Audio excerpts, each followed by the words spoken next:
श्री हरि विष्णु ने कहा, हे रुद्र, मैं इन सब का तथा पापनाशिनी सृष्टि की स्थिति और प्रलय स्वरूप भगवान विष्णु की सनातन क्रीड़ा का आप लोगों को ज्ञान देता हूँ, अतः आप इसे ध्यान से सुने। भगवान वासुदेव प्रकाश स्वरूप परमात्मा, परब्रह्म तथा देवाधिदेव है। वह नर नारायण रूप में है। ये संसार की रचना तथा विनाश के कर्ता वही है। इस जगत में जो भी कुछ दुष्ट अदुष्ट होता है, वह सब भगवान का ही व्यक्त और अव्यक्त स्वरूप है। बालक जिस प्रकार से क्रीड़ा करता है, वैसे ही व्यक्त रूप में भगवान विष्णु और अव्यक्त रूप में काल की क्रीड़ा होती है। भगवान वासुदेव ही काल रूप में प्रलय के लिए विद्यमान है। उन्हीं की लीलाओं को मैं बताने जा रहा हूँ। परमात्मा का कोई आदि या अंत नहीं होता। उनको ही इस संसार को धारण करने वाले अनंत पुरुषोत्तम माना गया है। उनसे ही अव्यक्त प्रकृति उत्पन्न होती है। आत्मा की उत्पत्ति भी उन्हीं से होती है। वही अव्यक्त प्रकृति से बुद्धि उत्पन्न होती है। इसके पश्चात बुद्धि के द्वारा मन, मन के द्वारा आकाश, आकाश के माध्यम से वायु, वायु के द्वारा तेज की उत्पत्ति और तेज से जल उत्पन्न होता है तथा जल से इस सृष्टि की रचना होती है। हे रुद्र, इसके बाद इस पृथ्वी पर हिरण्य में अन्न की उत्पत्ति हुई। उस अन्न में प्रभु खुद प्रवेश करके इस संसार के लिए सबसे पहले शरीर धारण करते हैं। उन्होंने ही सर्वप्रथम चतुर्मुख ब्रह्मा का रूप लिया और शरीर धारण करके इस संसार की रचना की। मनुष्य, देव, असुर तथा संपूर्ण सृष्टि इस अन्न में विद्यमान है। ब्रह्मा के स्वरूप में वही परमात्मा ने इस संसार की रचना की। विष्णु स्वरूप में वही इस संसार की रक्षा करते हैं और शिव स्वरूप में वो देवों का संहार करते हैं। यह एक ही परमेश्वर ब्रह्मा रूप में सृष्टि की रचना, विष्णु रूप में पालन और शिव रूप में विनाश करते हैं। वही एकमात्र परमात्मा सृष्टि की उत्पत्ति के समय पर वराह का रूप धारण करते हैं और अपने दांतों से इस जलमग्न पृथ्वी का उद्धार करते हैं। सर्वप्रथम परमात्मा से महत्व उत्पन्न होता है। वही महत्व से ब्रह्म का विकार हुआ। ये पहला सर्ग माना गया। दूसरे सर्ग में रूप, रस, गंध, स्पर्श तथा शब्द की उत्पत्ति हुई। दूसरे सर्ग को भूत सर्ग भी कहा गया है। उसके बाद तीसरे सर्ग में पृथ्वी, जल, तेज, वायु और आकाश की उत्पत्ति हुई। इस सर्ग में कर्मेंद्रिय तथा ज्ञानेंद्रियों की रचना के कारण इसे ऐन्द्रिक कहा जाता है। ये सर्ग बुद्धि पूर्वक उत्पन्न होता है, इसीलिए इसे प्राकृत सर्ग कहते हैं। चौथे सर्ग में पर्वत और वृक्ष आदि की रचना होती है।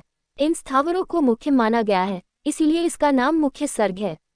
पांचवें सर्ग में पशु पक्षी आदि की उत्पत्ति होती है, जिसे तिर्यक सर्ग कहते हैं। छठे सर्ग में ऊर्ध्वस्त्रोतों की उत्पत्ति होने से इसे देव सर्ग कहते हैं। सातवें सर्ग का नाम मानुष सर्ग है, उसमें अर्वाक स्त्रोतों की उत्पत्ति होती है। आठवें सर्ग में सात्विक तथा तामसिक गुणों की सृष्टि होती है, इसीलिए इसे अनुग्रह सर्ग कहते हैं। इन आठों सर्ग को प्राकृत तथा विकृत में विभाजन होता है, जिसमें से 5 सर्ग वैकृत है और 3 सर्ग प्राकृत है। प्राकृत और वैकृत दोनों के संयुक्त सर्ग को कौमार कहते हैं, जो 9वां सर्ग है। इस जगत की सृष्टि 4 प्रकार से हुई। सर्वप्रथम मानस पुत्र की रचना हुई। उसके बाद देव, असुर, पितृ तथा मनुष्यों की उत्पत्ति हुई। इसके बाद ब्रह्मा जी ने जल सृष्टि की रचना हेतु अपने मन को उस कार्य में मग्न रखा। इसके कारण ब्रह्मा जी में तमोगुण उत्पन्न हुआ।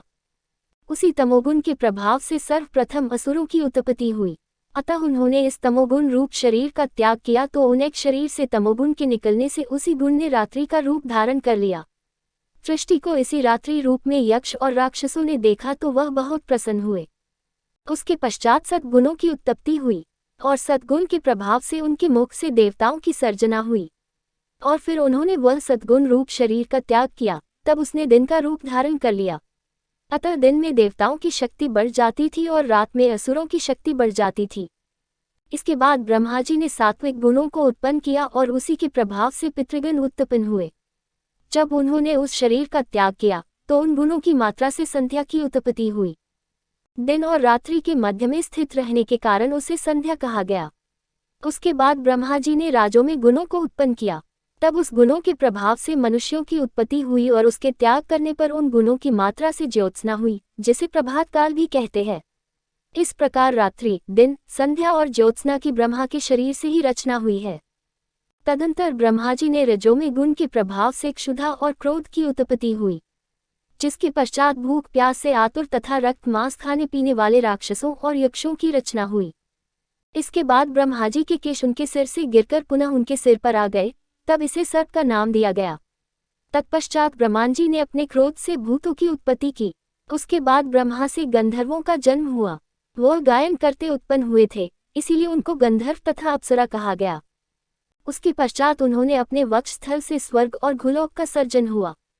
तदंतर ब्रह्माजी ने अपने मुख से, उदर, पार्श्व भाग से और पैर भाग से अज, गौ, हाथी सहित अश्व, महिष, ऊंट और भेड़ को उत्पन्न किया। फिर उनके रोम से फल, फूल और औषधियों का जन्म हुआ। पवित्र पशुओं में गौ, अज तथा पुरुषों का समावेश होता है। ग्राम्य पशुओं में घोड़े, खच्चर और गदहे का समावेश होता है। वन्य पशुओं में हिंसक, खुरों वाले तथा हाथी, बंदर, पक्षी, जलचर और सरीसृप जीवों का क्रमशः समावेश होता है। ब्रह्माजी के 4 मुख थे। उनके चारों मुखों से 4 वेदों के रूप में ऋग, यजुर, साम और अथर्व की उत्पत्ति हुई और 4 जातियों के रूप में ब्राह्मण, क्षत्रिय, वैश्य और शूद्र की उत्पत्ति हुई। ब्राह्मणों के लिए ब्रह्माजी ने ब्रह्मलोक का निर्माण किया और क्रमशः क्षत्रियों के लिए इंद्रलोक, वैश्य के लिए वायुलोक तथा शूद्रों के लिए गंधर्वलोक का निर्माण किया। उन्होंने अन्य भिन्न भिन्न लोकों की रचना की, जिसमें ब्रह्मलोक ब्रह्मचारियों के लिए, प्रजापत्य लोक स्वधर्म निरत गृहस्थाश्रम का पालन करने वालों के लिए, सप्तर्षि लोक का निर्माण वानप्रस्थ श्रमिकों के लिए तथा अक्षय लोक की रचना परम तपोनिधियों, इच्छानुकूल विचरण करने वाले लोगों के लिए की।